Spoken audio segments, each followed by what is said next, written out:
Hi, and welcome everyone to Ethereal Encounters Unveiled.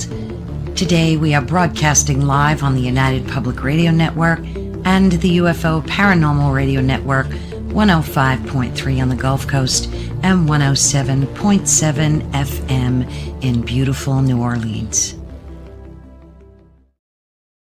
Hello, everyone. Thank you so much for joining us today. And we are live, super excited. So just want to get some business out of the way and let you know, as you just heard, welcome to Ethereal Encounters Unveiled. We're always blessed to have you here with us. Today, we're broadcasting live on the United Public Radio Network and the UFO Paranormal Radio Network, which is available on 105.3 FM on the Gulf Coast and 107.7 FM in beautiful New Orleans. Please be sure and join us in one of the various chat rooms that you will find all over social media. So whether you're viewing us on Rumble or YouTube or Facebook, even LinkedIn, we're streaming, of course, X, and of course on the network. So we love to hear from you. So pop in to the chat. So I'm pretty excited about our guest today and about our topic. For decades, we've been told that to solve our deepest emotional pain, our anxiety, of course, that's Oliver barking. You're going to have to get used to that.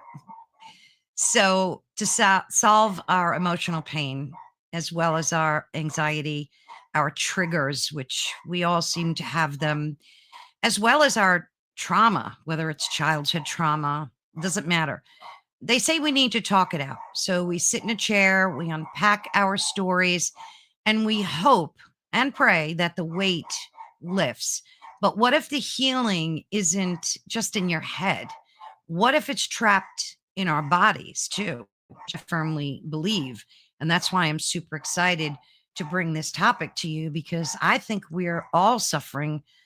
I don't like to use that word suffering. So let's say experiencing this type of trauma. So our guest today, her name is Maria Toso. She has written a book that I read and I absolutely loved, made a bunch of notes as I was reading it, that challenges the very foundation of our modern mental wellness. Her book is titled Heal What Hurts, the Somatic Process of Getting Results when therapy fails. And of course, we'll have the link to where you can purchase that in the description on YouTube, as well as all the social media. And you'll see it running across the screen in the ticker on her website as well. Maria Toso is a veteran therapeutic yoga teacher and the creator of a powerful 8-step Heal What Hurts somatic method.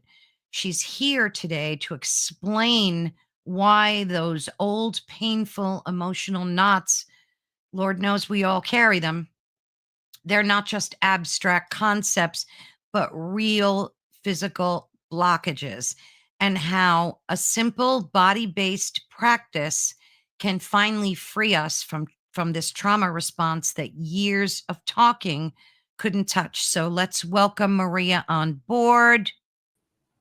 Hello, Maria. Hi, Carol Ann. Thanks for having me.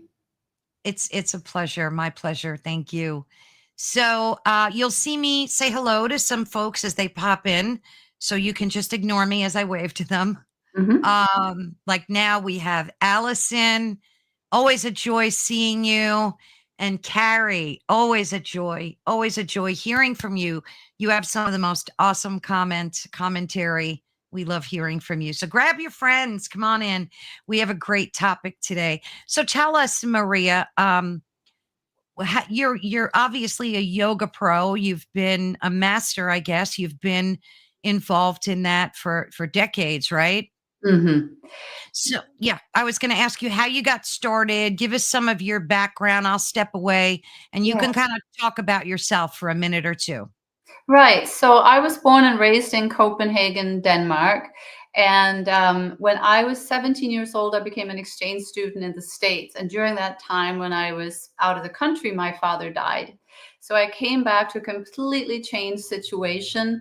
And I didn't really have any tools, especially to deal with the fact that I would feel him. I would dream about him. I would have visions of him. And it was like he was still there in some way. But there wasn't any frame of reference for that in my family. My family was not particularly religious or spiritual.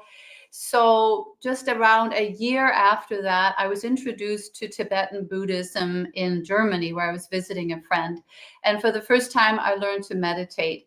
And that brought such a clarity around how those that have departed the physical world are still available in spirit. So that was really this opening into my spiritual path.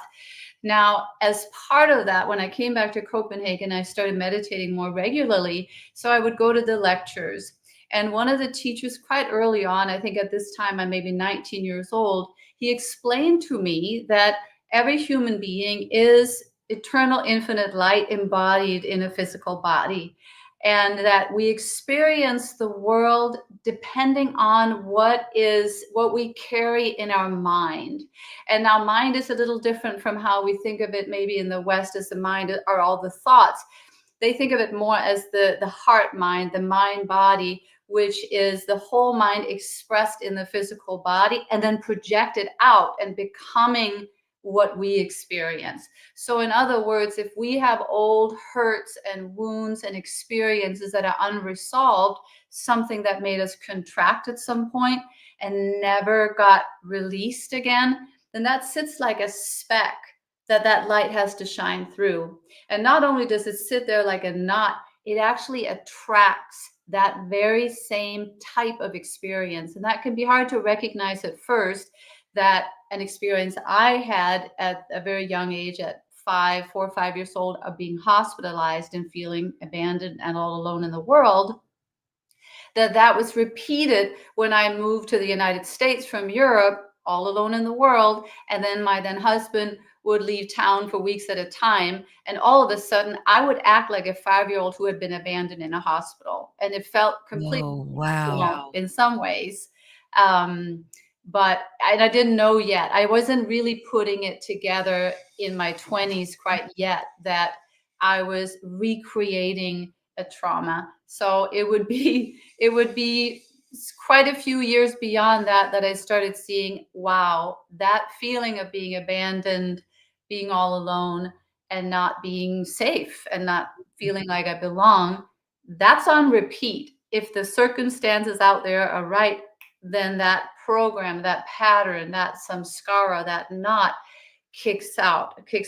And then what I did, which is what I now have seen so many of my clients do, I would either lash out, try to change the other person, make someone else, well, you just need to call me X amount of times a day. You need to say these things. You need to do these things so I don't have to feel this. So we've all done that, lashing out, trying to create, Yes.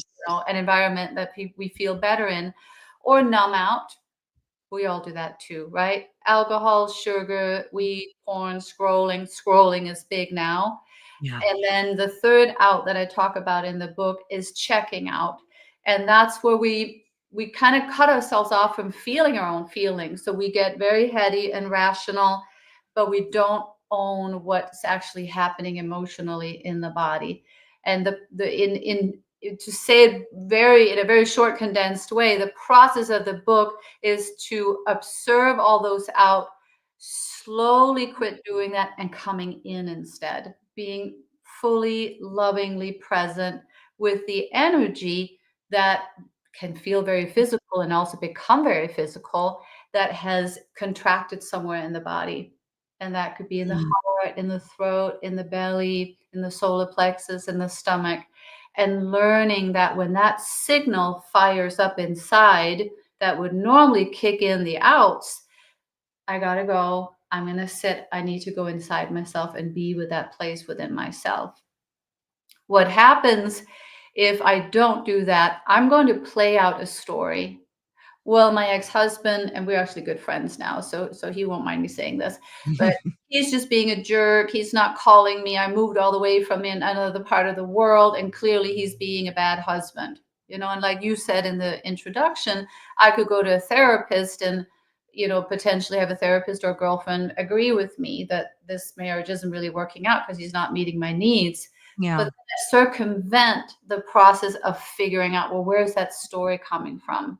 And my body will tell me that story if I'm willing to be with my body when it is that triggered. And that's really where it's at, the willingness to be with ourselves when we don't feel loved, we don't feel safe, and we don't feel like we belong. Because that is at the root of every trigger I've ever worked with in myself or helped clients, students, whether in group settings or in individual sessions, work with the feeling of not feeling loved, safe, and like you belong. Hi, Evasaur. Always good to see you.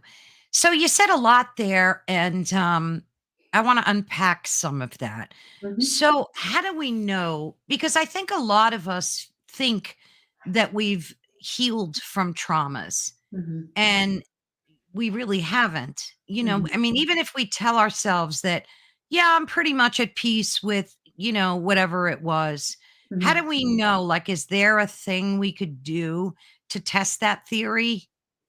Well, you will know where you're really at by what you attract into your life. So if you are attracted to, and this is a very common thing that I see, so I'm going to use that as an example. If you're attracted to the unavailable man that doesn't meet your needs for communication, for example, that attraction falls away when you're truly healed. Like you just won't find that energy attractive anymore. It's Ah, attractive because it's an energetic match to something that happened to you that is unresolved. So it becomes, so say you were little and you were in some way not cared for, some part of you contracted, and then you may have healed and relaxed it a little bit. You could say that the charge of the trigger is like at an 80, and then you heal it enough that now it's softened to a 60. Well, 60 might still be enough that you think that person is kind mhm. of interesting, and Yeah. then before you know it, you're locked in with that person again. And we know that locked in kind of obsessive feeling, that's a sign that we haven't healed that trigger that draws that particular experience in. And that's not something to be ashamed of or even be disappointed in.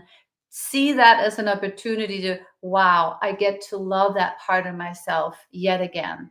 Mm. Just like you wouldn't be impatient with a little child that fell on their bike again. You would pick them up yet again and say, "It's okay, honey. I've got you. You're almost there. I'm gonna hold you." You So when wouldn't you're say, go ahead.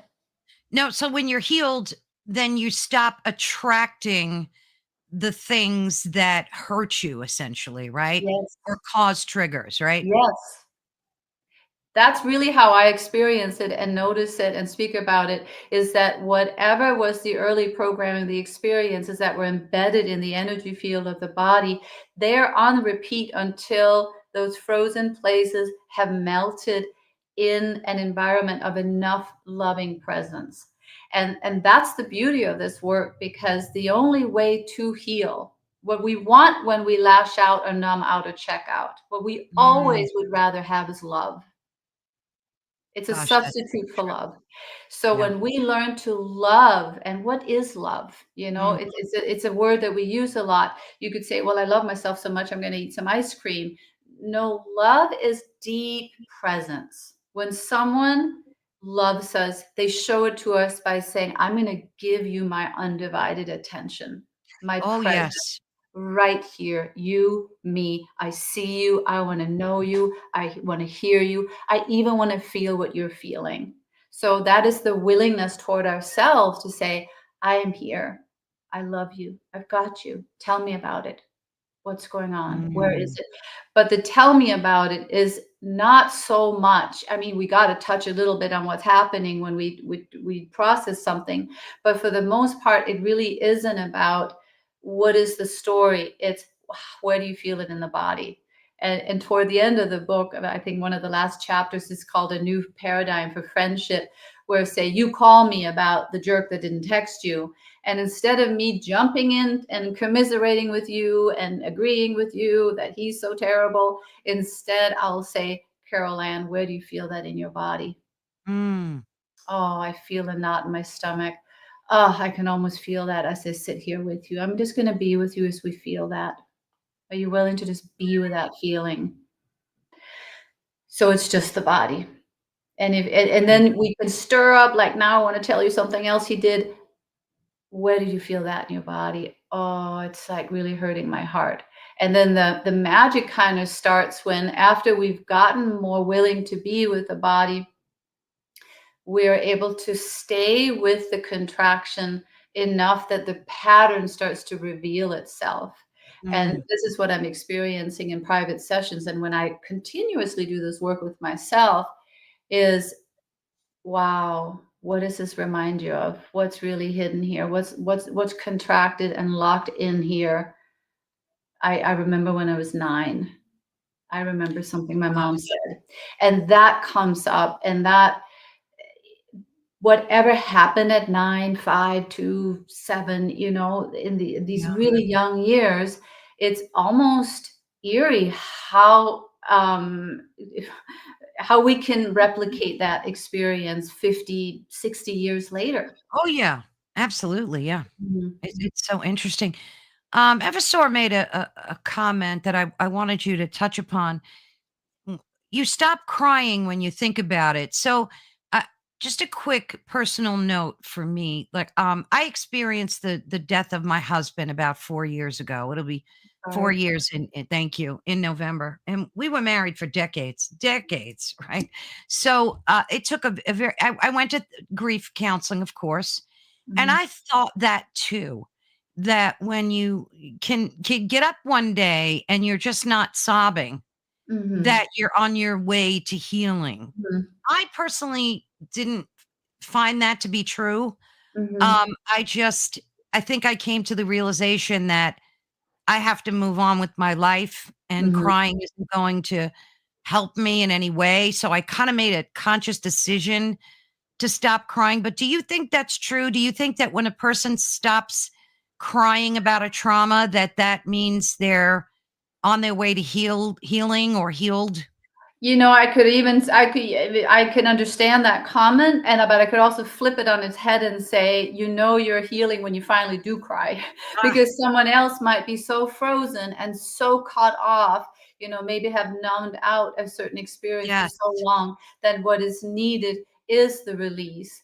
I will say, in my experience, there's sort of different ways of crying. There's the crying that comes from the story of feeling victimized, and then really running that story in a Mhm. in a way that really has no end, and that's Yeah, incredibly draining. When you cry from that place, you are so drained after you've cried. It's like you've kind of almost been in the grips of a story. yeah. But when instead you don't do any story, and I still have to do this with myself when I sit with something that's going on, I can feel myself wanting to accuse someone, point Mm, fingers, about something that someone did. yeah, And it's not like there aren't people out there that do unkind things, but I leave that, and I have this little mantra, just the body, just the body. Yeah, this is what it is. And I just go in and I feel it to the oomph degree, and I speak to it. I love you and I'm here. It's okay. I've got you. And I yes. really stay with the feeling. And the more you do this work, the more detailed that experience becomes. When I first start working with people, they can be pretty numb because we learn early on to not show emotion. What do we give a little kid when they're hurt? Here, have a lollipop, have some ice cream. Right. We really just teach them really early on to numb Yes. out with sugar, or come watch a cartoon and have some ice cream. That doesn't even seem like a bad thing to do. But if you think about it, what if that kid had gotten to sit in your lap and said, I want to hear what just happened. Did you get really scared when the bike flipped over, was it the elbow that hurt? Let me hold that. Let's both hold that, and I'll kiss your boob, or sit with it. Then that fear that just jolted through the body when the kid got thrown off their Yeah, bike yeah, gets to move through emotion, energy, and motion that moves through. But if it doesn't, if it's like the fear, and then, oh, stop crying, come sit here, here is an ice cream, then it's like frozen emotion. yeah. And we do it in a well-meaning way. I mean, Yeah. if you watch an old Western or even a modern movie, the hero Mhm. sits at the bar, pour me another one, right? Had a hard day, so now we need something to take the edge off because we Mm. don't know how to go in and feel it inside the body. We tend to treat the body as something that has to look perfect for me to be loved. Yeah. Well, what Yeah, if I was gonna say the worst I Mhm, think too is when you hold on to that for decades and you just mhm, hold that rage, that anger, that hurt, and yeah. it destroys your life, Well, and it can it makes you destroy. sick. You Yeah, know? yeah, I think whenever yeah. some energetic area of the body contracts, then in yoga we talk about prana, life force. In Chinese medicine, qi. We could talk about, the Holy Spirit, the energy of spirit, breath moving through the body. Well, someplace when there's a contraction, the prana, the energy, the life force can't get to that. It becomes this dense kind of cut off place, Mm. and that can make you sick. In Ayurvedic medicine, which is you could say the sister science to yoga, it is stated that all disease starts with tension, Gosh, I think something that's that's so tensed true. up. And then at some point it can manifest as something that needs surgery or needs like serious Yeah, intervention. yeah. But if we could learn the practices of softening of the places that are contracted and get better and better earlier and earlier at catching, wow, this just happened. I felt this in my stomach. Mhm. I'm going to sit with that and help move that through. Like, what if we taught our kids that in school before we even start our school day? Let's clear out Right. whatever sits there, which could be something as simple as having been snubbed in the hallway and it sits Sure, like for a it's sitting. child, Yeah, yeah, that's traumatic, and I think Allison kinda nailed it here. She said, "So true and so frustrating when you're in the middle of it, but you don't understand the process." right. So and that's what I love about your book because it really does walk you through that process. Mhm. Mhm. Yes. And for some reason this comes to mind now too, because I think this is so common that when we start to recognize, okay, this is my deal. I'm triggered and I'm lashing out, numbing out, and checking out. There can be a Yeah, lot of shame around that yeah. because who wants to act like a child in an adult body? Nobody. It's embarrassing. And after it's happened, we kind of want to, not talk about it necessarily. Mhm. But I have had people in very educated positions, all ages. It's a human thing to carry triggers in the energy field of the Oh, body, gosh, yeah. and Gosh, there yeah. is not anyone who's exempt from it. Um, and yes, we don't know what to do with it because we don't have even some of the healing methodologies that I encountered before I had to come up with this on my own, write my own book. There was a lot of recognition that we have to become present. We have to feel it in the body. We have to challenge the stories that we make up and see that, they're not valid. But the missing piece for me, and when things really shifted, and this is not going to resonate for everyone, but it really was when I called on the divine to help me. Like when Mm, and the divine is, you could say, my higher self, God, the divine eternal force within the universe. I mean, you can have your way yeah, of phrasing that, but when you're so contracted and in pain, you are like a little cut off child. But the yes. moment you call upon the divine and say, Divine, God, please fill me, please help me open up. Please bring your loving light to this place that hurts so much. I can't do this alone. So there is Mm, that surrender, kind of like the 12-step process where there's also, yeah. I'm not super well versed in that, but there is that surrender to a higher power to help with something when we feel so small. Oh, I love that, and Yeah, I and mean, in the book, you've noticed there's yeah, for every chapter, there's a yeah. prayer, you know? Mhm. I love that too, and I made sure to, like, jot some of them down to say to myself daily because they were just short and perfectly said, you know? Yeah. Yeah. Yeah, I agree, Allison. Dis-ease causes disease. Yeah, Yeah, it really does. right. So, after your dad passed away, were you a spiritual person before that? Or did that really, like, bring you into your own spirituality? I was a very spiritual little kid. I was kind of clairvoyant and I used it in mischievous ways. So my dad would travel on business to Germany and I lived in Denmark, and candy in Germany was cheaper and you got larger quantities. So he would bring back candy from Germany and then he would hide it, and he had a shop in the basement and he would hide it cleverly in the basement so we couldn't find it.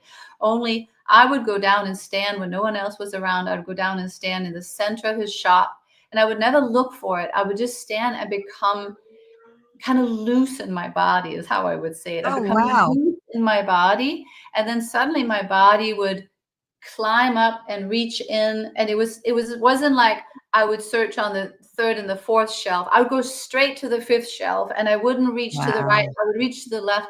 I would just boom, there it was. And then I would steal candy basically. So Cute.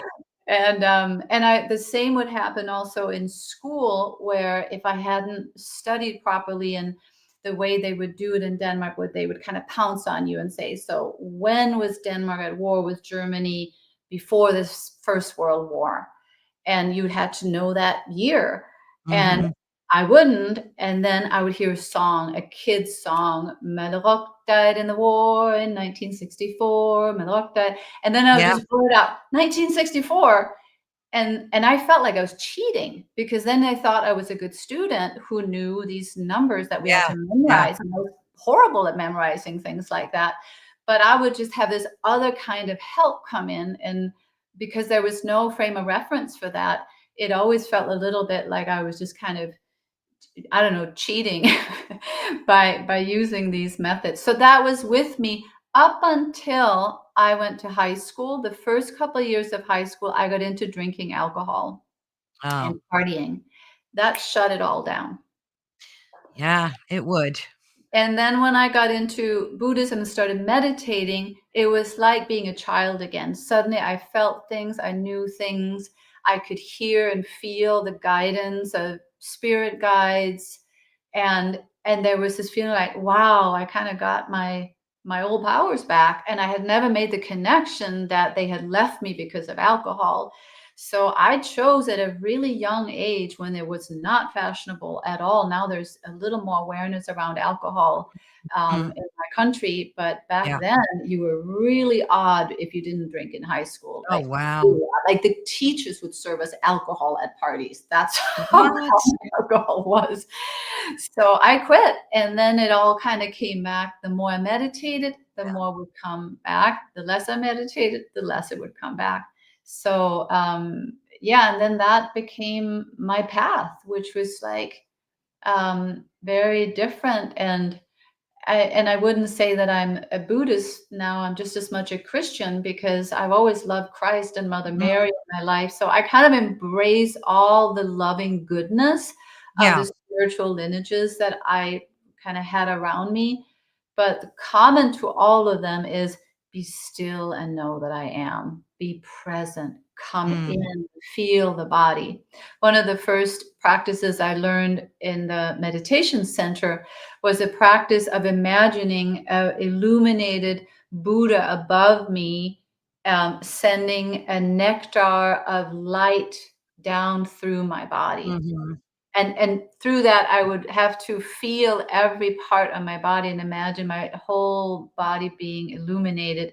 And then whatever you would encounter would be where the light really had to work. So that was essentially what I do now, with a slightly different understanding of it. Yeah, But the body scanning is and you've seen that in the book as well. Like, that's fundamental. Scan your body, feel your body, scan your body, feel your body. Notice what part of your body you're like, ooh, I don't want to feel that. yeah, And that yeah, could be on the physical level too. You know, we can be so mean to ourselves if there's some part of our body that we don't love and that we think should look different, so that we would get more love and feel more safe in the world, which is yeah. kind of where that comes from. But those places need the love even more. My daughter said to me recently, she's 25. She said, it's really just about really loving yourself, right? It's like, right. Yeah, it really is. And I think it's one of the most difficult things to do. So I think there's three kind of people. Like there's the person that would never go to therapy for Mhm, mental help. They just would never consider it. It's an mhm, absolute no-no. And mhm, then you've got people that will go, they're kind of hesitant about it, but they get nudged and pushed by friends and family and they kind of go unwillingly. And they go through the motions. And then you've got people that love to go and they'll mhm, go for years and years and years. mhm, But in all three of those cases, I think sometimes healing just doesn't come like from mhm, talk mhm, therapy. It just, and mhm. then they want to push, antipsychotics on you or antidepressants, anti-anxiety drugs. That's like the first thing when Yeah, I went to see my doctor after my husband passed. He wrote me 2 prescriptions, one for an antidepressant and one for an anti-anxiety. And that was his solution. "Oh, you're yeah, a mess. You yeah. you gotta take these." And I took the well, they call it in. They don't give you physical prescriptions anymore, but so Mhm, he called it in and I went back to see him 6 or 8 weeks later because he was so worried about me and wanted to see how the medication was working. uh-huh, And he said, "So how's the medicine working?" And I said, "I wouldn't know because I never filled it." And he said to me with his arms crossed, "What am I gonna do with you, Carol Ann?" right. And I said, "I just don't I Yeah, wanna feel the pain and I yeah, wanna work through it myself." mhm, The point being, yeah, that's the sad solution, yeah. right? Yes, and I don't want to say that there isn't a time and a place when we don't have the tools and the support Mhm. to do that deep somatic work where medications like that really could help us through a rough spot. I've seen that in people. I've never Oh, tried it yeah. myself. Like you, I was once prescribed something like that when I was going through my divorce. And the night before, I sat in meditation and had done some yoga, and I had tears streaming down my face. And I just knew, like I knew, these tears are supposed to flow. Don't do anything to stop them. That's part Right. of what he's done. So, like you, I never filled the prescription, but I don't feel like I'm a hero because I didn't, and that someone else failed because they did fill the prescription. But like you, I would say talking about it, at least alone, doesn't work. We have to involve the body. Hello, Heidi. Hello, So good to Heidi. see you. Always say she's from Boulder, Colorado. Yeah, I don't I one of my closest friends takes anti depression medication because her mom passed away and she went through it in a very bad way. But she set a goal for herself to stop like in 6 months. So Yeah, and I think that's brilliant to do. yeah. So rather than saying, "Well, I'm going to take this for the rest of my life," you Mhm, know, she set a goal. And mhm. you're right. There's no winner or loser in that situation. You have to do what works best for you. Yeah, Absolutely. right. But and I would say my book and my process and my coaching and group classes that I do with very small groups of people, like no more than 10 people. So it's really intimate.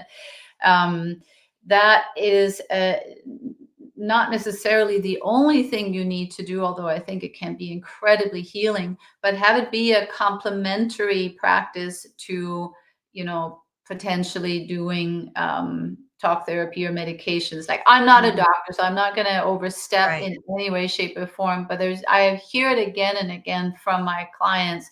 Wow, I have, what hasn't not budged in years of therapy in a few sessions of actually bringing the powerful energy of loving presence to this pain and allowing it to move through. Like everything is energy. The whole body looks so solid. It's energy, and the places, just like in like acupuncture, that where something is stagnant or blocked, we Mhm. want to help that flow through again. And you might say our own loving awareness is kind of like the needle in acupuncture that helps it flow. Although, the love is more pleasant. But like someone said earlier in the little text that went across the screen there, yes, but it's so hard because we don't know what to do with it when we're in it. Right. And if we don't know there is something here I can do, then of course you're going to reach for your wine or your ice cream or whatever it is. We've all done it a million times, right? So it's really about spreading the word of a different way that is love. When you feel the knot in the stomach or the tension across the chest, like hands to it. I love you. I'm here. I've got you. And the whole body, just those words, even now as I'm sitting here, I can feel like there's a little softening Mm, that happens, that we yeah. need those words so much. When I was a kid, my mom had this Mother Mary porcelain figurine that her grandmother had given her. And I just loved it. I still have it here in my home. And it's that loving holding that we very intuitively, empathically, compassionately do with a small, defenseless child. It's Mm, that energy toward that place inside of ourselves. And then the the memories might start to surface. And you asked earlier how, or one of your guests did, like, how do you know you've healed? Or mhm, and to me, it's no longer a goal that I be quote unquote healed. It used to be a goal. Like mm, in my 20s, I thought, okay, I'm going to do all these practices, then I'll yeah, be, home, scot free, and I'll live my real life where I'll be successful and find the perfect man and the perfect house and all the things. I think it's a lifestyle to be so yeah. lovingly compassionate toward myself that no matter what comes up, I have an awesome friend by my side, and it's me and my relationship with the divine. Oh, I And love that. I'm willing to meet anything that comes down the pike. So I'm not so afraid anymore too of, the rug is going to get pulled out from under me, because that's life. The rug will be Yeah, pulled out from under you, yeah, right? absolutely, It's a given. People die, absolutely. things happen, pandemics Yeah, occur, elections, if you're on whatever this it is. planet. Mhm. Right. So, but if you can have a practice that helps you come inside yourself to those places that are contracted, and it's like the inside, this is how I experience it when I meditate or pray, is like a cup.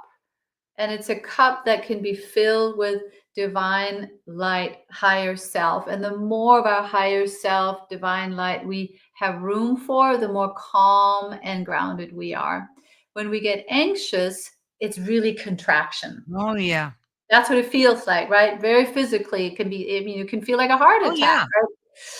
Like that. So now yeah, there's much less divine spirit essence left, and there's a lot more scared little human body that feels like, hunted prey in the world. When mhm, we can come back and know, I'm going to be in here, I'm going to breathe into it, I'm going to stay with it, I'm going to feel it, then the cup widens again, and then higher self loving light pours in. And just like a kid that got picked up out of the crib on a dark night by loving arms, relaxes into those arms. That's yeah. kind of the alchemical process of bringing love in. Mm. I want to address this comment too from Zayara. I hope I'm pronouncing that correctly. Hi, I'm having a very hard time trying to assimilate my experiences with the life I live. Um, just out of the gate, so many of us are struggling right now because of all the changes since 2020 Mhm. that have happened to Yeah. us. I think there's so much trauma there, Mhm. that we're still like carrying Mhm. through. Yes. And now in the world globally, there's so much to deal with, and because of social media, we're seeing it, we're experiencing it, we're feeling other people's pain and suffering. So like, Yeah. what do you do? You can't help but get affected. And if Right. that's what Zaire is talking about, I mean, then we have personal problems on top of Mhm. that. and Mhm. it all becomes just this huge boulder that Yeah. like sits on our back. So Mhm. how do you use the somatic process? Do you just tackle one thing at a time? Like, what do you do when somebody is really struggling to assimilate their experiences in today's life and the life that Yeah. we're I think that's an excellent question. It is an excellent question, and another way to phrase it, and to see if I got this right, it's almost like we have to process or digest the experiences, right? So the experiences are stuck in the body, and then there's a digesting of it, a processing of it, and we just need to take time out for that. And I'll say that in my own life, I wake up in the morning and I lay in my bed and I feel my body and I love on my body. I feel the knot that's sitting there. I'm with it. Maybe I tune into what that's about. Maybe it's simply a contraction. So I stay with it and I'm with it. And many times during the day, I do that. I drop into my body and really feel what's going on. So that's kind of on the personal level how I work through it. I think, the groups that I host where people come together and do this work Mm, together is really yeah. powerful because first of all, you realize you're so not alone. Yeah, I Whenever love we do that. group processing where one person brings an actual trigger, something that triggered them in their life with a partner, and there's like shame and tenderness and vulnerability around bringing a trigger, like whatever it is. And because no matter what triggers us, it harkens back to a really young tender age that needs to be held. Now if everyone in a group brings that loving presence to you as you sit with it, that really Mm, does help.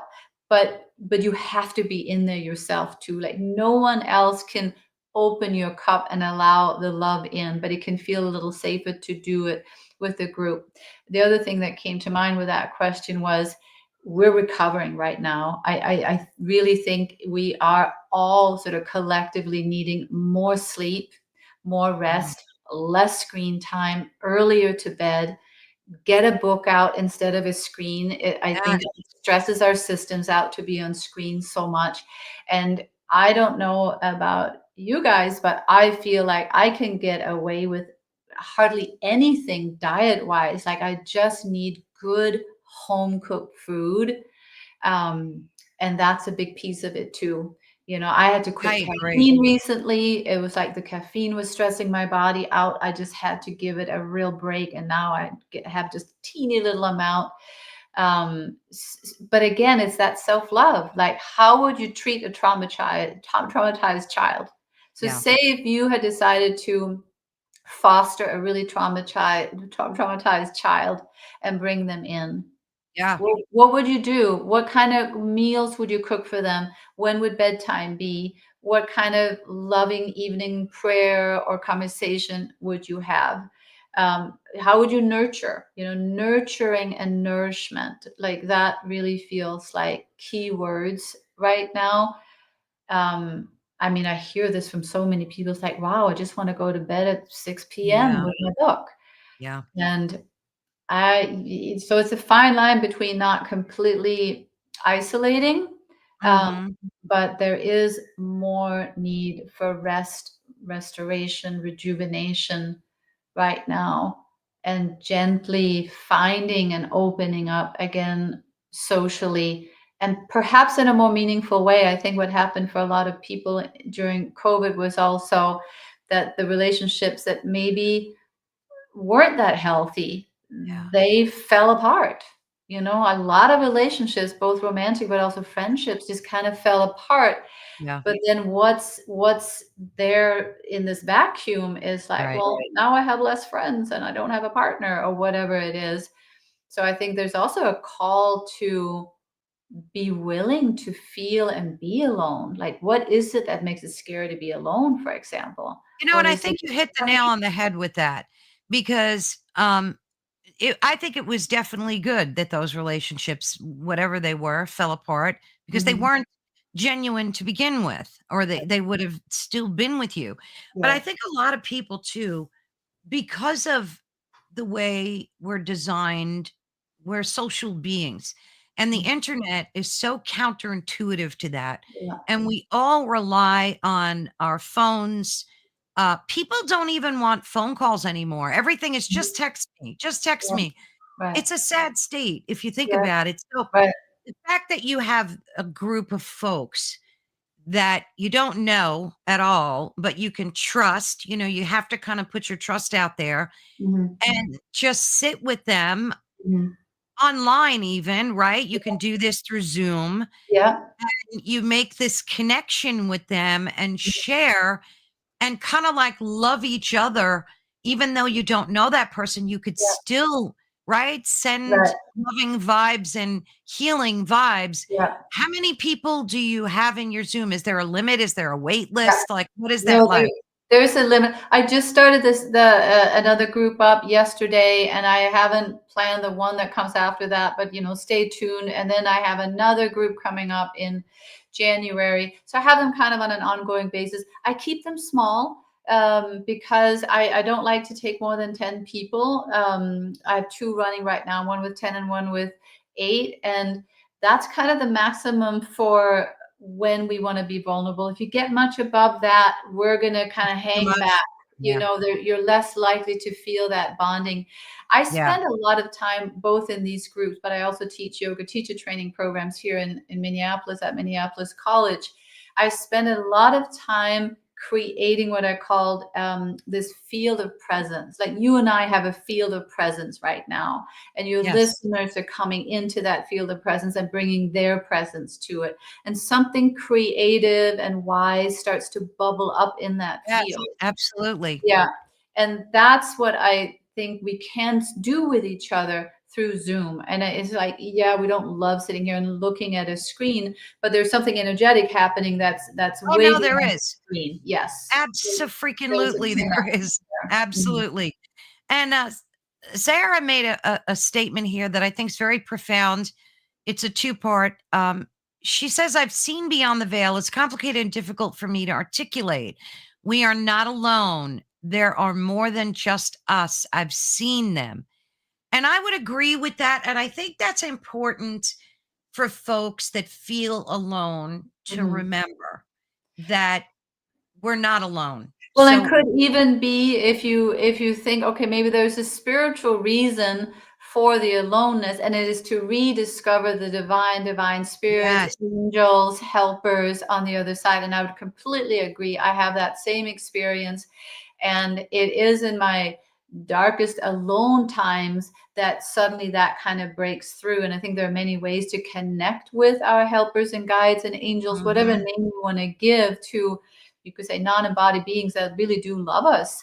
yeah, And I think journaling is one of the things I suggest to all my yes, clients in the morning. Just love that. journal, get it all out. And sometimes it's like automatic writing, something will come through, or you just speak to them as though, okay, I can't see your physical body because you don't have one, but I can feel it. So I know you're Absolutely. here. Please help me. Please, lift me up. Fill my heart with your love. Help me see everyone through eyes of love. Help that others may see me through eyes of love. Whatever it is, I think we can have that communication on an ongoing basis and start living life, yes, as though we're not alone. We are receiving a lot of help. Yeah, Allison too kind of validated that, saying that the past 5 years feels like a communal wound. Wow, that's so well put. It really does.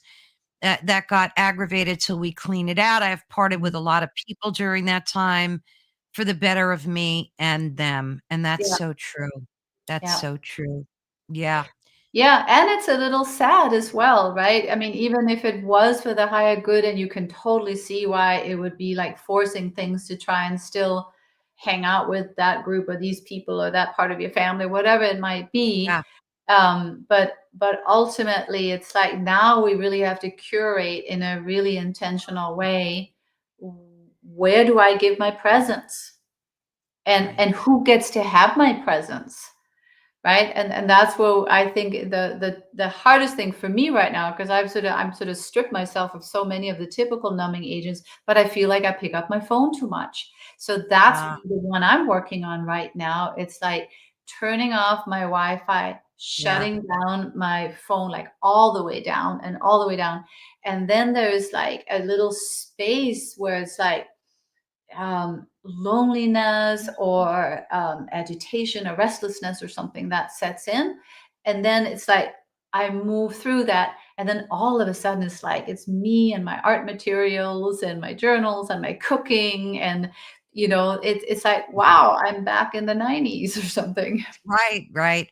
We've forgotten how wonderful those moments are. Mhm. Just walking your dog and, like, being in nature, like, I love that.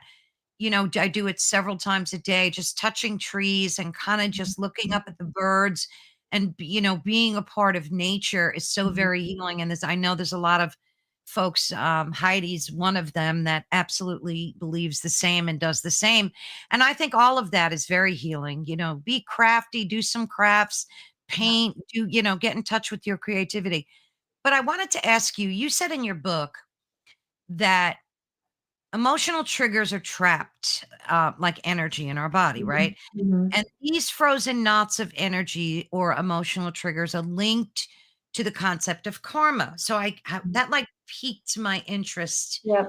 very much so. And you Mhm. went on to say that karma is very much about the unresolved or unprocessed emotional energy that we carry with us. Right. So, because I talk to a lot of folks about karma, some Mhm. people have different ideas about it. Yep. I'm dying for you to dig into that. Yeah, and I love that. And that is something that has shifted with me as I've worked with my body in this way. And I think of karma as frozen emotion. So Mm, energy in motion versus frozen emotion that keeps playing out. So that might very well be that you've done something unkind to someone too. Well, that's also frozen. If you because some part of you, if you do something unkind, has to kind of ward itself off a little bit because it doesn't feel right. Anything but treating everybody with loving kindness feels wrong on some it level does. energetically, and something contracts.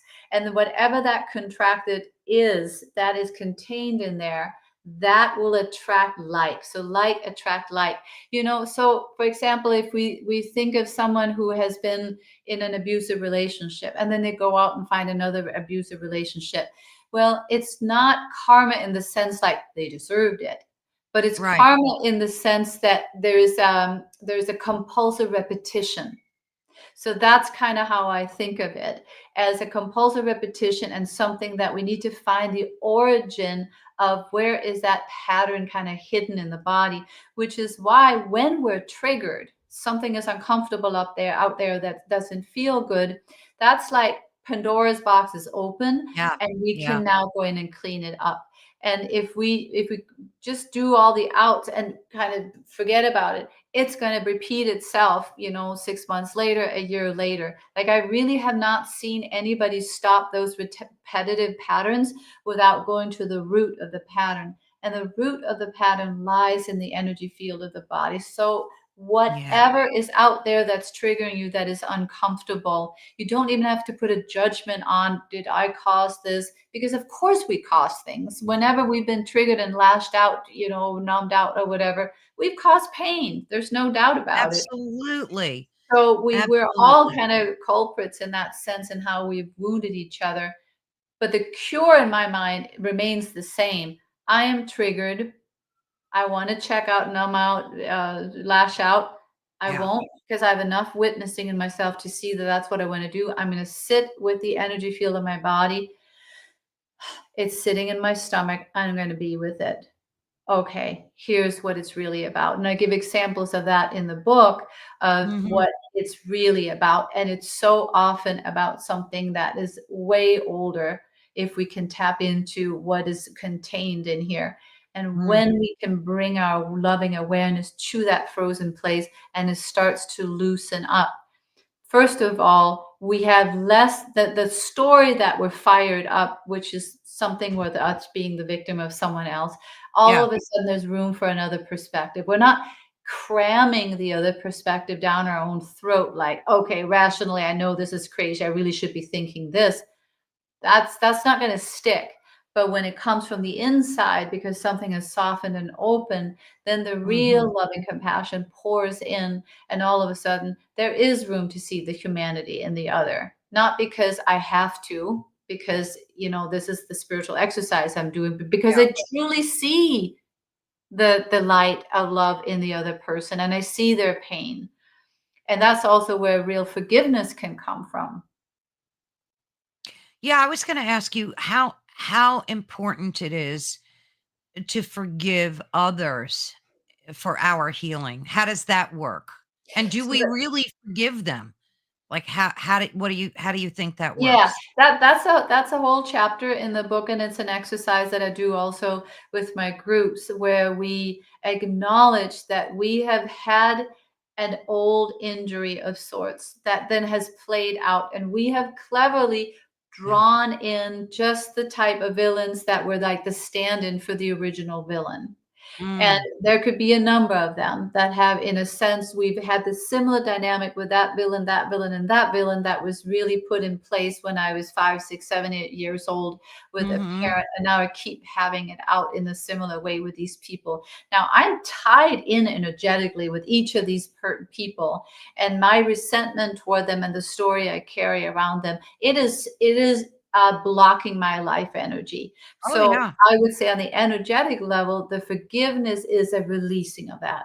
That doesn't mean condoning, because right, between people that are both triggered and wounded, there's going to be, very unkind things yeah, darting back and forth. So it's not about saying it's okay that you hurt me, and sometimes in really bad ways, but it is a releasing. I release you for what you did to me, and what I perceive you having done to me, and whether you intended to and the things you didn't intend to. And I ask that you forgive me for how I hurt you, and how I may have done things intentionally or unintentionally that also hurt you. I love the Ho'oponopono. Are you familiar with that? no, So that's a Hawaiian prayer that was, it was created by, I believe he was a psychiatrist. He worked in a psychiatric ward in Hawaii with the worst of the worst that were never going to be let out. And he sat quietly every day with each name of each person in his ward and said, I'm mm, sorry. Please forgive me. I love you. Thank you. And he healed every person in that ward. You can look it up. This is quite the thing. And it's the untying of another person, and it's also recognizing that any we have sinned against each other. We have been unkind to each other. So when I think of taking someone through a forgiveness process, or I'm taking myself through a forgiveness process, I try to remember those I'm sorry. And I can't remember a time when there hasn't actually been also something for me to be sorry about. So that's what I focus on. I'm sorry. yeah, Please forgive me for hurting you that way. I'm sorry. Please forgive me. I love you and thank you for, what I learned here. Yes, exactly. That's the one. And that frees you, and it also frees them to not carry your projection of your villain, because we all carry projections all the time. oh, You know, yeah, our little knots are like heat seeking missiles. They're gonna find somebody you'll be my villain. You'll be the one who will betray me and let me down and sure, abandon me. So I'm going to put you in that role, and now I'm going to have it out with you because you're doing that to me. And so it's like pulling that projection back, yeah. that to some degree I painted you as a villain in my life, because that villain lives as a knot in me, and then it comes at me from the outside, and you allowed me to see that. And I'm actually done having it out with all these villains in my life. I'm going to go in and find the root from which they got projected. Yeah. And I always think about when Jesus was crucified and said the words that we all know, Yeah. "I forgive them, for they know not what they do." Yeah. Um, Yeah, so and forgive me for that, because I knew not what I did, right? For the exactly. time, we all are in need. It's in the Lord's Prayer, forgive our trespasses. It's Yes, as we every forgive those. single day we Yeah, probably trespass against our yeah. brother, and we're trespassed against. So the forgiveness is an ongoing clearing of that. And I think that holds true even if the other party doesn't want to participate in your forgiveness, because Yes. as long as you participate in it and say Yeah. those beautiful words, I love you, Mhm. please forgive me, I'm sorry, that kind of thing. Mhm. And I think that's basically what can definitely lead to healing. Although some people do need to go to therapy because the healing is so deep. Mhm. It's so deep, and it's like a spider's web Yeah. that, they hurt me. So this is what happened. This caused that in my life. Mhm. And they kind of spider web it into everything that's wrong. Yes, I see that, and, Carolyn, I would say that when you become fully present in the body, guided into the body, feeling the breath, s becoming quiet and still inside, Mhm. and everyone can go there, and that's a lot of what my courses are, is the guidance into that place. Yeah. Then you are aligned with your own divinity, with your own higher self, and then Yeah. a lot of that ego web, really, of all the reasons why I'm mad and hurt and all of the Yeah. things, that starts to fall away on its own when you're Mm. aligned with your higher self and the divine, the divine inside. So yes to therapy, um, and some level of practice that puts you in touch with present, loving presence, higher self, the divine, Like God. a combination of the two. Yep. Yeah. I agree. I agree. Like, Mhm. I'm kind of thinking of doing this myself with you because I have so many knots still that I know are unresolved. And I know this type of work would definitely be a great way to heal. So I'm going to have to sign up to one of Yeah, your well, I sessions. welcome you. Yeah, that would Thank be an you. honor to Yeah. have I you. I mean, you're see, so well I versed in all this. thank you. I see the benefit in just being with like-minded people who are in the same situation Yeah. and being able to heal together, and having a master like you at the helm, Mhm. kind of guiding that. I think that's a brilliant way to heal. And I think self-love is so important.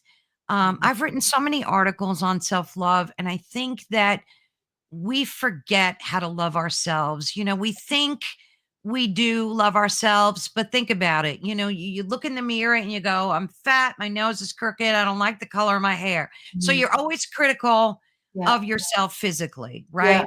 And then some of us eat because, like you said before, those are the things we do.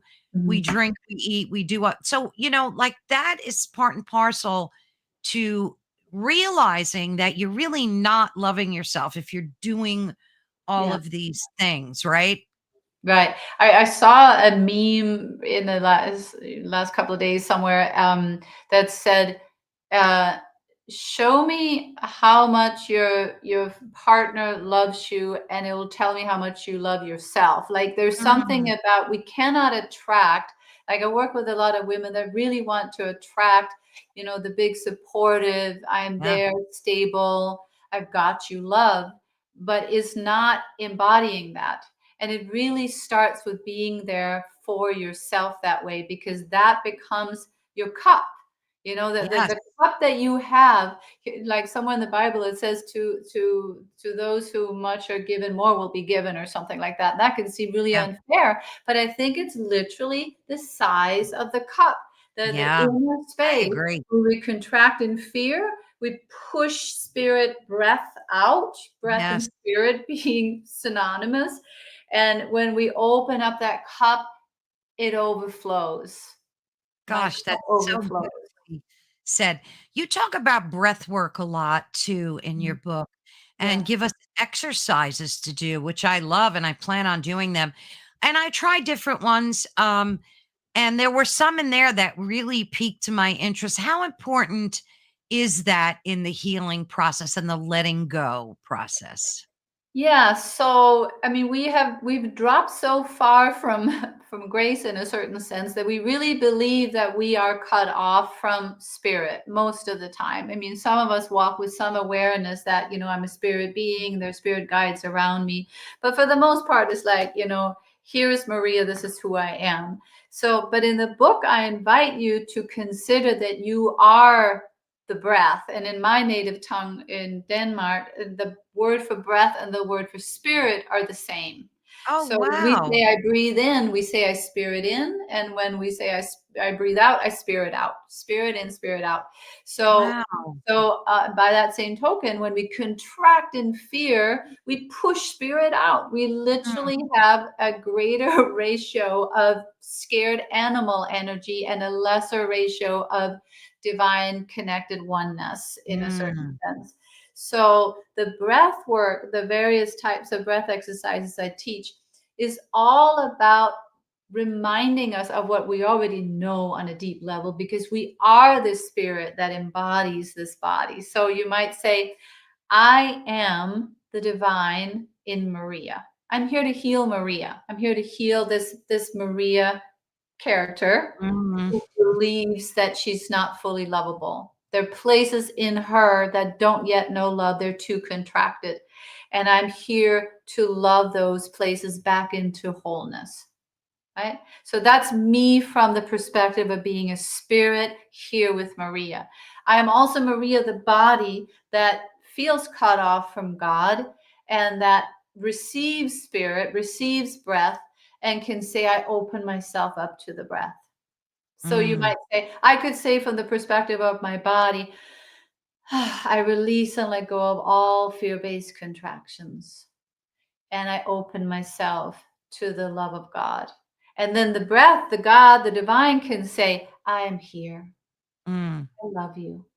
I've got you. So the original word for yoga, the translation for yoga to yoke is to unite spirit, breath with the body. That the two come together so that I spiritualize my own body. I breathe my own body. So if we sit for a moment, even just now, eyes closed, take a deep breath in through the nose and feel the exhale. Just in that, there was a yeah. quiet, right?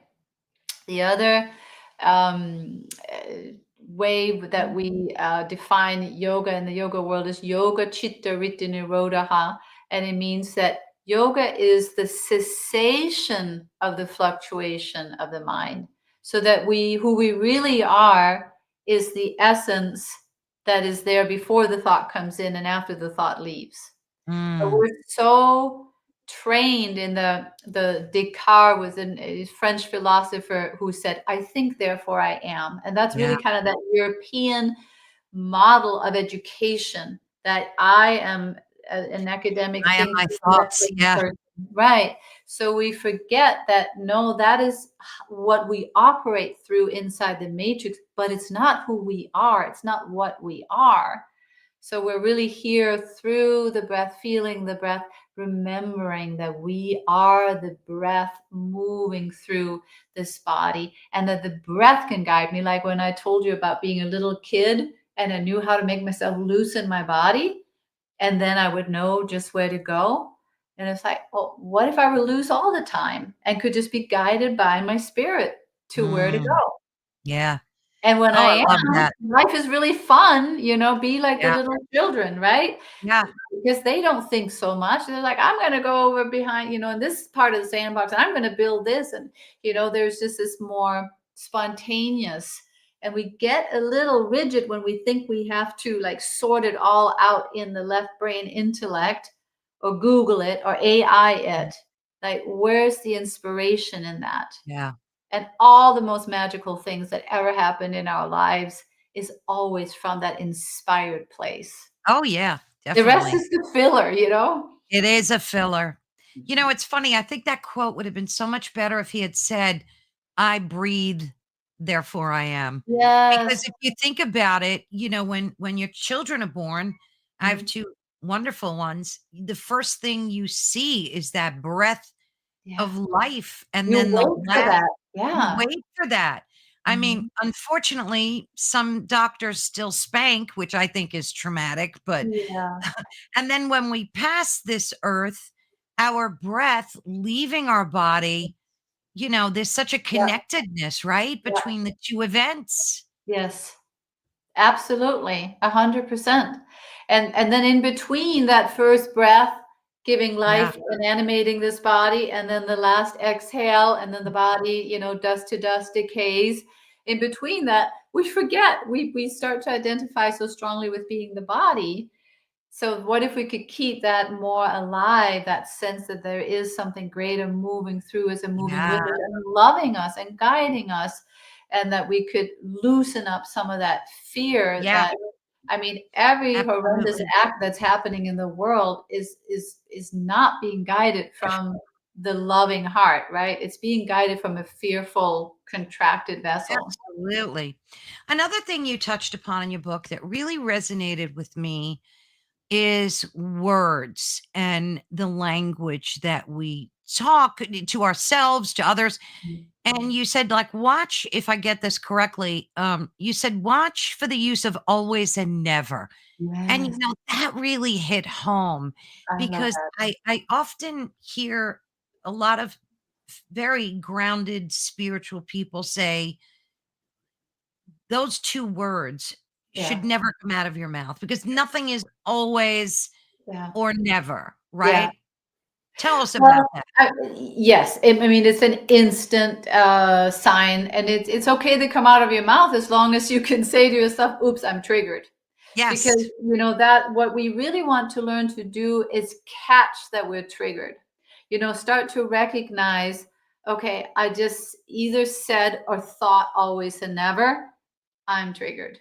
Or Mm. there's a knot in my stomach, I'm triggered. But absolutely, it's you can always I just said it. You can always challenge always and never, because Yeah. that, it's never that black and white. Now I said both always and never in that sentence. But for a point, for a Yeah, good point. But I yeah. love that because I think it's so true. And talking about triggers, like, do you notice that, like, you get up in the morning and say you stub your toe and Mhm, you start cursing up a storm, mhm, "Ah, darn it," and you start, and it just you're vibrating this mhm, anger because you mhm. have to get ready for work and get on with your day, and now you got this toe that's just not in a good place, and then all Yeah, of a sudden, your mood just shifts, and then you have to go to the store later, and then you go to the store and you notice the person in front of you is acting like a jerk and maybe writing a check, and who writes checks anymore? And you're finding like the littlest things to annoy yes, you. Then you get in your car and there's yeah. a jerk in front of you and you start cursing at them. And they So how keep does that going right and left when you're Yes, going right and left, that they're put on earth to bug you. yes. But is it true that we, like that's why sometimes if my day starts off with a trigger, I do some breath work to release that because I do not want to carry that Right, with me throughout my day. right. So how can we empower ourselves not to let that happen? Is it just meditating for a minute, 30 seconds? Like what's your recommendation? Well, I mean, that could happen at any given time, and it's always some sort of stress. It's not being present, right? It's always like the mind is one place and the body is somewhere else, and you've got to Yeah. bring the two back together. So I always tell my students, there's always a bathroom. There's always the bathroom trick. I got to go to the bathroom, whether you're with other people. Got to go to the bathroom, close the door, and pray. Pray. I feel Yeah. my body. I feel my legs. I am right Yes. here. I'm with my breath. I fill myself with light. I say something out loud, let the grace of God fill me, let the loving light of presence fill me. Your words, it doesn't have to be my language, but we all have language for what loving presence is. Give yourself a couple of minutes and you can shift that. But we've all been there, right? The Oh doorknob God. catches our shirt and then we bang our head on the open, cabinet door that someone Right, has right. closed and all those Yeah. things. But if I'm honest, it's always when I have agitated thoughts. So my body has been kind of abandoned because I'm off Mm. having agitated thoughts. My Ah. my husband used to ask me if I would, like, stub my toe or something like that. "What were you thinking right when that happened?" And if I'm Oh, honest, there was always something agitated. It was usually like I was that's such a irritated with great somebody inside of me, correlation. having an agitated inner conversation or something. Yeah. So, Oh, I think that's so brilliant to like stop when something happens and think about what were you thinking when that yeah, happened? yeah, Wow, I love that. mhm. That is great. Yeah. That got me. I like that a lot. So who developed the somatic healing program? I know I've heard of that absolutely and read about it in the past. So like how did you decide this was your thing? This was Yeah. going to be your thing? Right. So I've been working with my body since I was very young. I was a ballerina when I was younger, and then I got into yoga and meditation, like I described to you. So I really thought that I was very present in my body and had great mastery of my body. And then about, what is it now, a little over 10 years ago, I took a weekend workshop on Soma Yoga, and it's a method somatics developed by a guy named Thomas Hanna. Mhm. um, and it was all about going into different parts of the body and activating a place and then releasing it and activating it. So finding the places that we think they're released, but it's a little bit like, you can see a person that has a little shoulder hiked up like that. And this muscle Ah, has just forgotten to release. So the way you'd go into that somatically is raise it up a little more, and with the breath, release it. And you can start to release all the places where your muscles are gripping. So that's sort of the idea. But what happened to me that first weekend workshop I took was, it was specifically in my low back, that I had so much fear and anxiety living in my low back that came out as I was working to release the tension that I just walked around with in my low back. And I had tears streaming down my cheeks. And then beyond that, that now I had sort of been woken up to the awareness, sort of like something had opened up and I was now aware of it. But it was months and months beyond that weekend workshop that I was still needing to remember, I'm doing it again. Even now I can feel it, like this little kind of tilt of the pelvis where I'm like ready, ready, ready to go. And my low back gets so tired and achy, and I would have to like let it go, release and let go. So that weekend workshop enticed me to take the whole 300-hour training in that, because oh, I was like, wow. wow. I mean, I literally thought I had it all down yoga wise with how much I work with my body. But this method specifically helps me get into places that I didn't even know I had, like places in the body where things were stored. So I did the training and started incorporating that. I was already teaching, but it started incorporating that. And it's mostly what I teach now. And for people that are local, and I also do it sometimes online, but for people who are local specifically, I teach workshops in that, because that is such a brilliant way of getting underneath the places where we're harboring things. Yeah, And yeah. then there's also another course I took that I also learned a lot from, was called somatic experiencing. And it's Mhm. a guy, I think he's a neuroscientist named Peter Levine. You might have to look up whether he's a neuroscientist, but something with neuro. Yeah.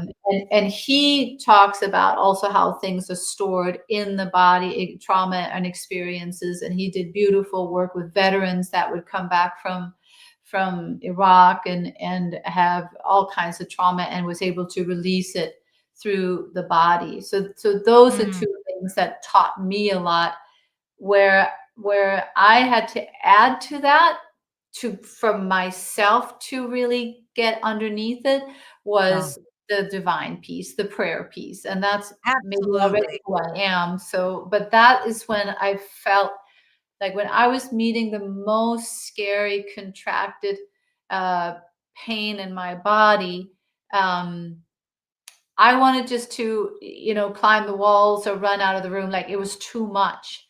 But Wow. then when I started praying, like, be with me, come in with me, bring light to Yes. this place, suddenly something would Yeah. start to move through. So I think the most important message here is that whatever your emotional triggers are, that feel overwhelming, and they certainly have felt overwhelming to me at times. Nothing is greater than God. Like the God, the divine, Amen. Christ, whatever your language is, that love, that presence is greater than any pain. And you can bring those two together. Bring the pain together with the loving light of the divine, Oh, yes. and then something starts to melt. And that was when it kind of all clicked for me. But I certainly learned a lot of different disciplines, leading up to that are really, really helpful. And then breath work, I do a type of breath work called Breathe, Release It All that I also developed, which is a way of breathing fast. And I don't teach it in the book because it really is something you have to do with an instructor. I have taught it online, but it's a way of breathing in a fast paced way that also helps us go in and release from deep inside the body. Now, Yeah. Walking Trees, I love that name too. That's a great name. Has said somatic dance has been life changing for them. Is that something you're familiar with? Is there I'm I'm something? I'm not familiar with what that is specifically. I'd be curious about that. I'm going to look that up now that I saw that name. Yeah, you'll have to tell us, Walking Trees. You'll have to tell us a little bit more about that because that does sound like something that maybe folks would find beneficial. Yeah. And it's so interesting. And I feel compelled to bring this to you to ask you. So if you know Dolores Cannon and her Mhm. work, correct? Yeah. So she she teaches us or has taught us that our past lives have greatly affected our current life and that Yeah. we're bringing a lot of the trauma from our past reincarnations into this life.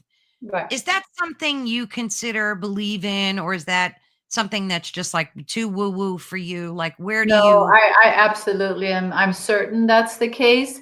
I don't think you have to quote unquote believe that I have experienced that for this work to be the same. It's still about bringing loving light to it.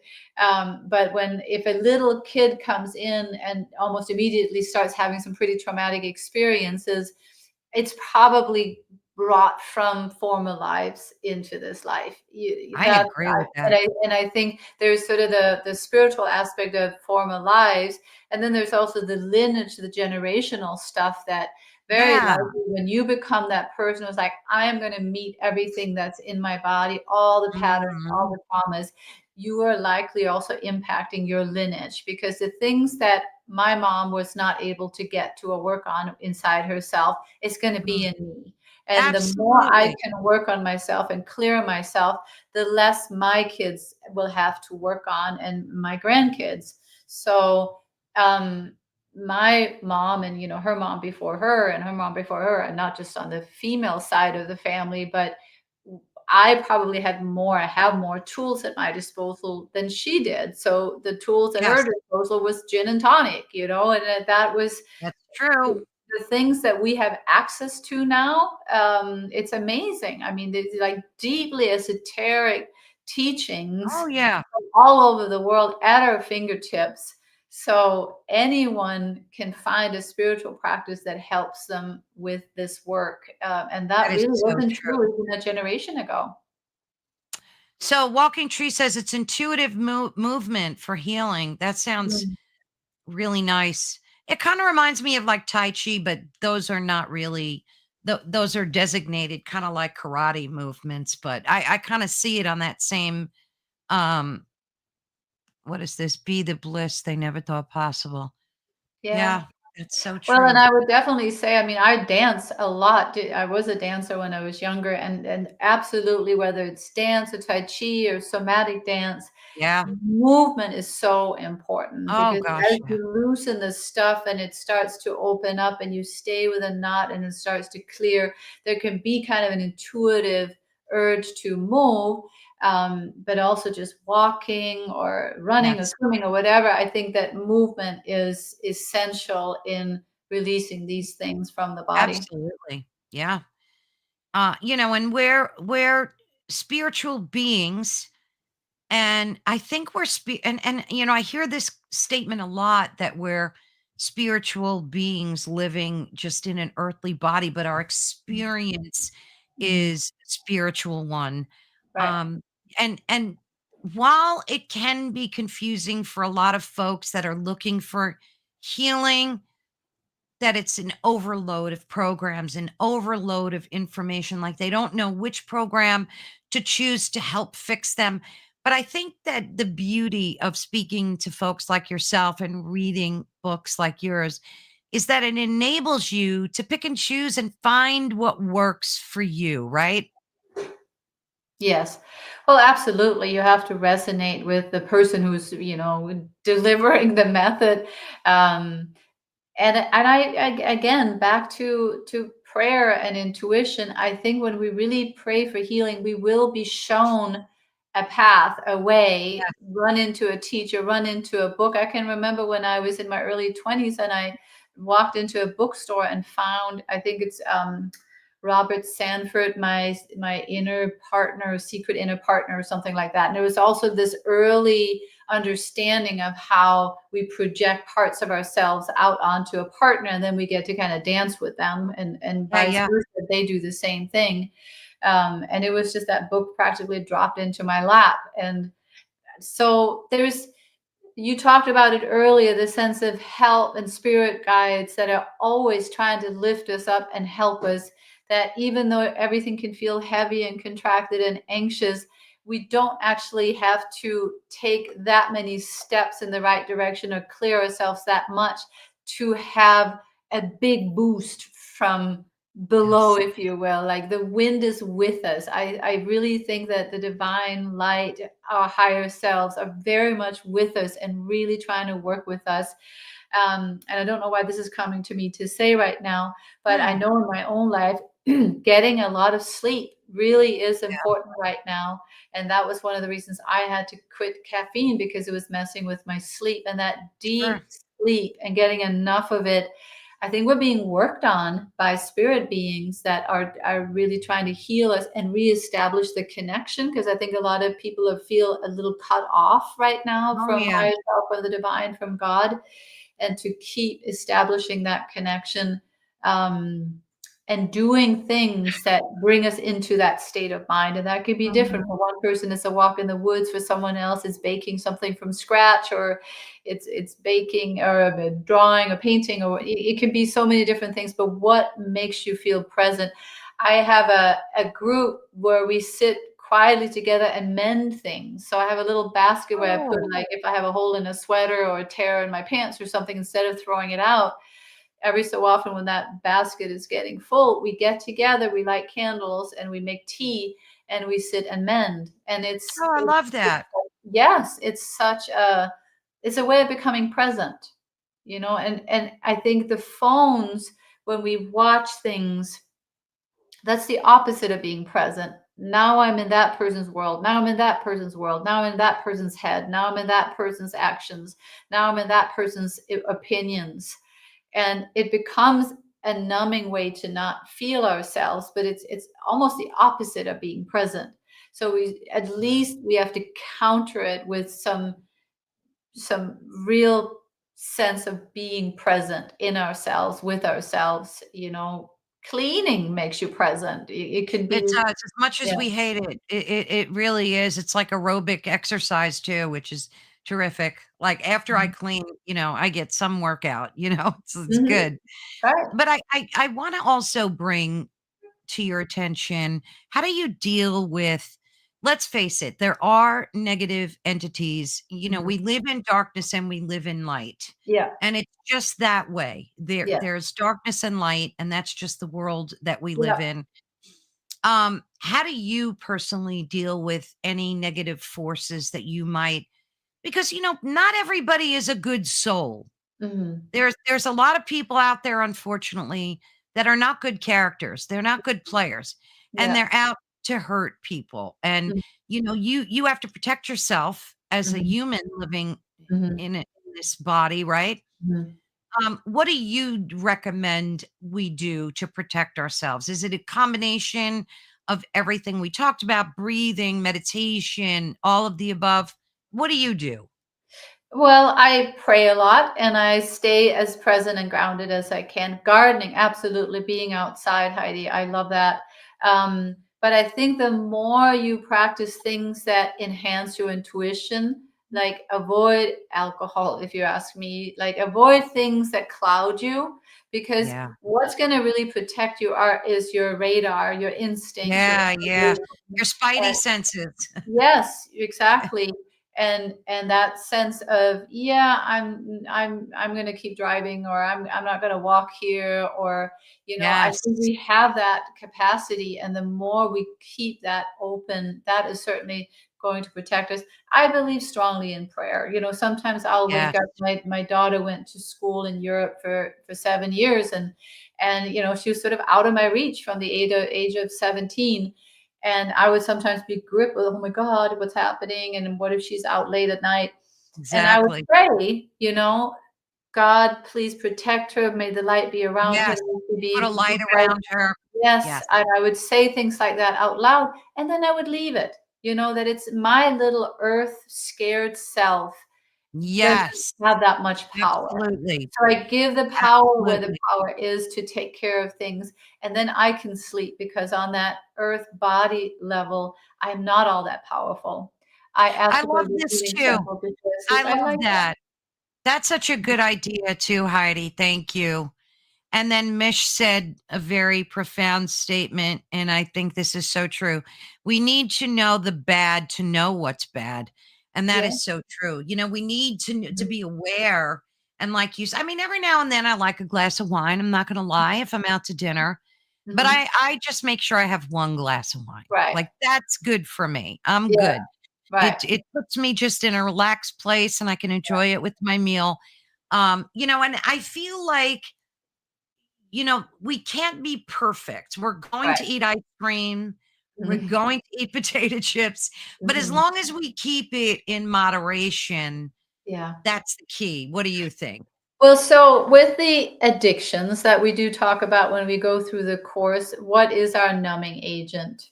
Right. Um, I would say any numbing agent, I mean, there are some that are like, poisonous and lethal, but any of those sort of numbing agents we've talked about, I'm not saying cut them out. I'm saying take a breath or two before you go to it. So it's recognizing that, okay, when I pick up my phone, or if I want to have ice cream, or if I want to have the wine or something, um, is there something I'm trying not to feel? And can I take a minute before I have that and Yeah, just that's excellent. let my body feel what's going on?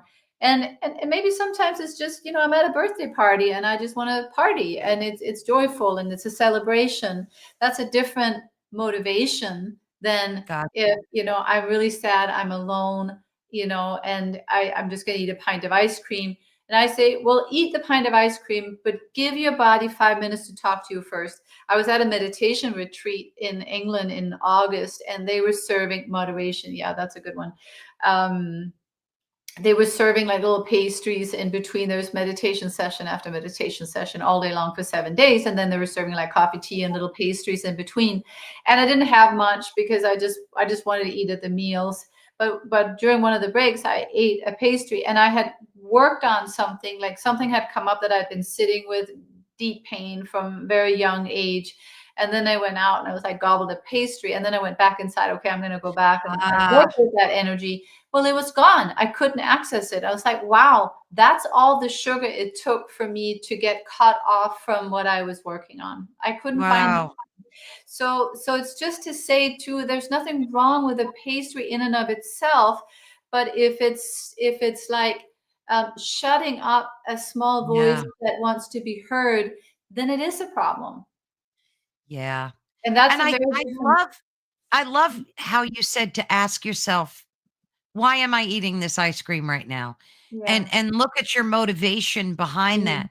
Because I mm, can't tell you how many times I've reached for ice cream and mhm. then I went, I don't need that. You Right. kind of catch yourself, Right. which is good if you Mm, can do that.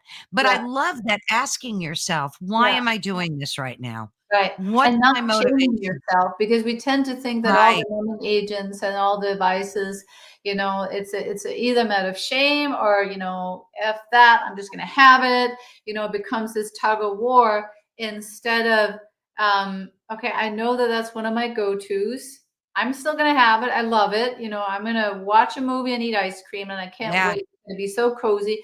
I'm just gonna give myself a moment. Is there something here that you wanna share before I do that?" And that's one of the ways I release. Like, that was an actual little release. So this weird kind of yawning happens, Yeah. getting ready to drive. Yeah. So anyway,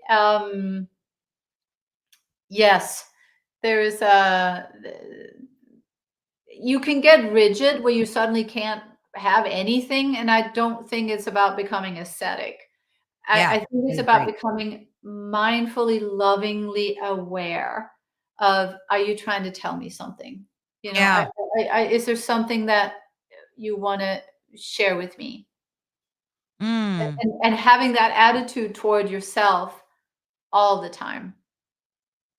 I love And that. then once, and if you're two good friends sitting together, and I'm going to tell you what's on my heart and what's in my body, and I'm going to share that with you, and you're empathically listening, and then you're going to do it for me. And now we're going to have this cake I baked, and we're lighting Mm. a candle, and we're going to make some tea. Th- that's cozy and a celebration. So it's all about, are you trying to shut something up or not? That would be the question. Yeah, I love that. I once heard a story that really resonated with me. Um, there was a gentleman and his best friend, and he hadn't heard from him in a few days. And then all of a sudden, he texted him and he said, "Hey, how's it going?" And it was just a very benign kind of conversation. And the other friend was like, "Okay, I got to run." He was busy. So about a month or two later, the other friend had tried to commit suicide. Oh. And the other friend went to him and said, "Why didn't you reach out to me? Like, why Mhm. didn't you come to me? I've known you for X amount of years. You could have come to me. I would have helped you." And the other friend said, "But I did come to you. I did. I texted you." He Aw. said, "But you didn't let me know." Like, he Mm. said, "But you should have known." Like, and there was that Mhm. expectation. So they Mhm. came up with a plan that I thought was brilliant. He said, "Whenever you're in trouble," because the theory is that if you give someone 8 minutes of your time, you can Yeah. save their life. Wow. So they have a signal. Mm. And now they text each other and go, "Hey, do you have 8 minutes?" Aw. So, and I love that Yeah. to like do with your best buddies, your Right. friends, kind of Yes. say, "Hey, I Yeah. know we're all busy. We're in a busy world. Mhm. But if I text you, 'Hey, I need 8 minutes,' that's Yeah. really Right. something serious." Because I Yes. think you're right. Like, we need each other so Yeah. much for Absolutely. healing, right? Absolutely. Absolutely. And I have a sharing exercise I do with my yoga teacher training students and people in my groups too, where they ask each other, they will share something, and then the other person will listen and then reflect back what was said. And it's Mm, timed so that, and it actually takes 8 minutes, because one person will share for 8 minutes, mm. be reflected back to for 8 minutes, the other person will share for no, 2 minutes, 2 minutes, 2 minutes. So it's eight Yeah, yeah, eight minutes. yeah. And I did that once with the whole faculty at St. Paul College where I worked. And afterwards, people came up to me and said, "I've never had such a deep conversation with a colleague ever." Oh, And that's a lot of wonderful. them, and I got calls for weeks Yeah, after, like, "That was so special. That was so deep. I didn't know." And yeah. it was like it was an 8-minute conversation, That's crazy. you And you have know? to look at the number 8 too. It's like an infinity symbol, Yes. right? So you have to kinda Yes. look at the numerology Yes. aspect of it. There's Right. so much we're such complex beings, but we're Mhm. such beautiful beings, and Yeah. we've been gifted with soul and spirit and the Mhm. ability to love one another and heal, Yeah. and it's people like you that help us do this. And So you. gratitude. Oh, thank you. Thank you. Gratitude to you for writing this book and putting, so much into it. You can just tell as you're reading it that it's from your soul. So Mhm. folks, I definitely highly recommend you go check it out. Again, I have the link to where you can pick up a copy and you could get it on our website that's running For folks that are listening, it's Maria. It's her name. It's MARIATOSO.com, because Right. we do have a lot of FM listeners as well. So, in closing, what would you like to leave us with? Mm. Well, if you take nothing else away from this interview, put your hands on your heart once a day and simply say, I love you. I've got you. I'm here. I want to know you. I want to listen. Like, give yourself that. I think that's very powerful. And I think a lot of things will be born out of that. That really does come from self love. And exactly what that is, I'm not going to dictate for someone else, but the self love, like, use your words in your hands to love on yourself. Oh, I love that. Do you have another book in the works, or do you have I any plans? do. I Yeah. do. Well, so what, this book, it was sort of born out of really understanding how our triggers show up in romantic relationships. And that's very much what gave birth to this book. Now I'm also recognizing how many of us don't do the next big thing creatively or professionally because we're triggered, we're scared, we Yeah. have, it's out of our comfort zone. And even stepping out of our comfort zone, we bump into the places where we're constricted. So people try to manifest things, and do affirmations and all of that, but Yeah. without eliminating or releasing the negative tapes that actually are working counter to the mission and the vision. So the working Mm. title is Heal What Hurts, Your Mission and Your Vision. Oh, wonderful. So it's kind of taking it maybe a little step out into the world. And I think especially women tend to talk a lot about the glass ceiling, where there's like an inner glass ceiling where there's just things that this is going to make me too uncomfortable. I'm going to be too scared and Oh contracted gosh, inside my yeah. body, even just public speaking, for example. And if we can dissolve those contracted places, that public speaking becomes effortless, and stepping into the next Mm. natural step in your career. And then we stop holding ourselves back, because there's been a lot of busyness around sort of fighting the patriarchy and fighting what is Oh, oppressing us it's from the awful. outside, but what about the things that are oppressing us from the inside? Right.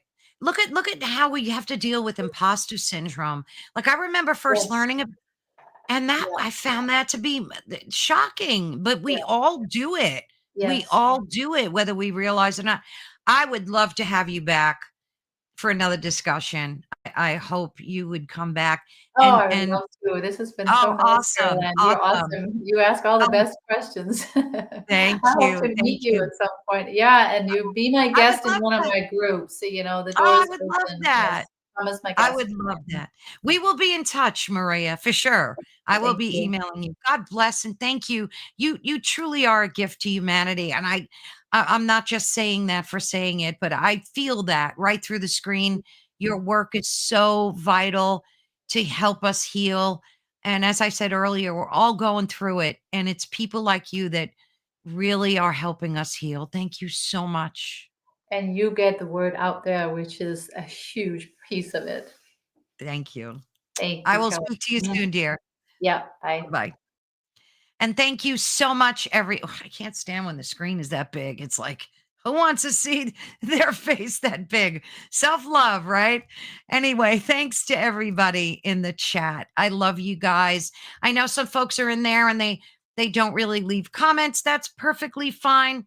And Mish, you're right about the ice cream. I have to just mention she commented that it's really interesting how little ones know. Like, you just know what's good. You know what tastes good and what's calming and soothing to the soul.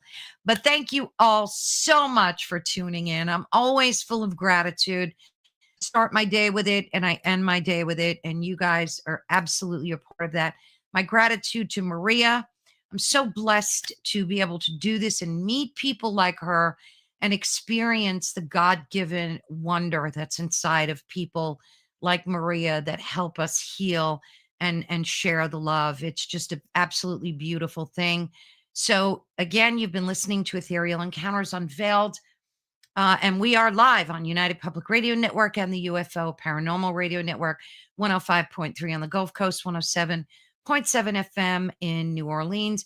If you're listening on FM, head on over to YouTube, check us out. I have my own channel there aside from the network. I would love some thumbs up and some subscriptions if you want to subscribe so you can get notified whenever we're about to go live as well. And this wraps up another incredible conversation. And again, I thank you, Maria. Your book, Heal What Hurts, the somatic process that gets results when therapy fails. Beautiful title. It says it all. So if you've been doing the hard work in therapy, but you still feel like you have these emotional triggers that are running your life, Maria's message is clear. The missing piece isn't your story, it's in your body. So definitely go to her website and check out her book. I highly recommend it. And thank you all. Thank you, Mish. We are blessed. Thank you.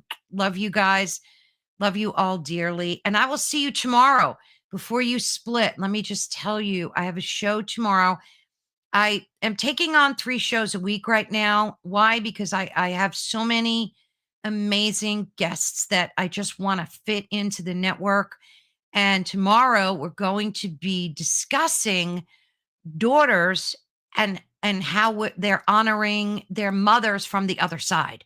And that's with Janet Lynn Rossman, and that is at 3 p.m. Eastern Standard Time. So whether you've lost your mother or a grandmother and they're on the other side, how we honor them. So going to be a great topic. Thank you all. God bless each and every one of you. And I will see you tomorrow. Bye-bye.